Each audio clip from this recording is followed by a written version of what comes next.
ingkang ana ing Gupit Mandragini ya ing Gupit Mandakini ing Kraton Ayodya.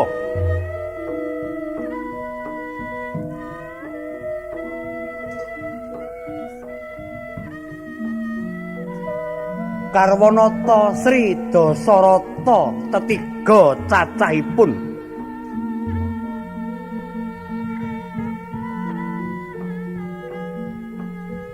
Ingkang pembayun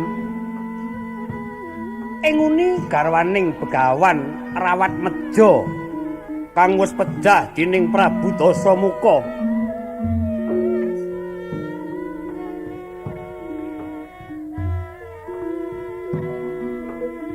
Ingkang asesilih Dewi Ragu ya Dewi Sukasalya.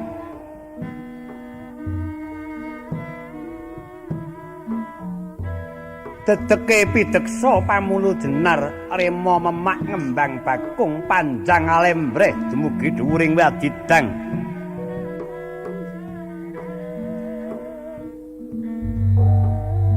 Pasemon tumungkul netra anjait grana rungih pangaras duren sajuring lati rekta lir merah delima. Jangka manglung-ulan-ulan pantes lamun ngagem apa wae.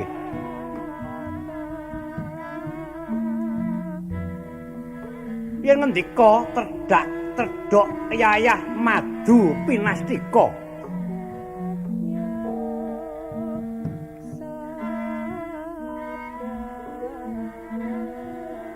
Kekalih garwaning Sang Nata ingkang asesilih Dewi Kekayi.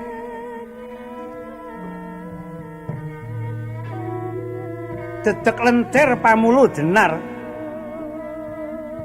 kulitan kuning wimbo kandel grana rungih pasemon radi rungeh keladuk sugih guyu ora saru nanging malah meranani.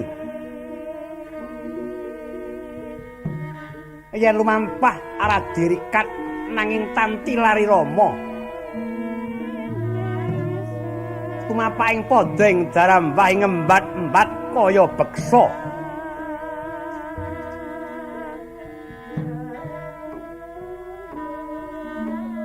Yen mesem kengis wajane sithik putih gumebyar kumenyut kang samya nyawang.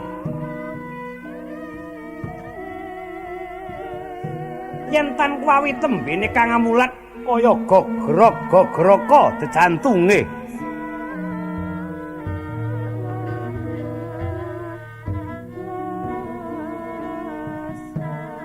Tiga garwaning Sang Nata ingkang angka 3 asesilih Dewi Sumitra.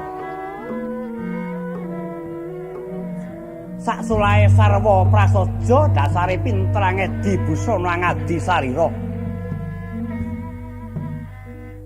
Gunas ganes amraati.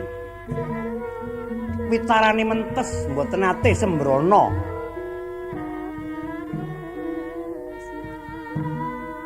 Dasar pinter lados sang guru laki mila selawase mboten nate karengon.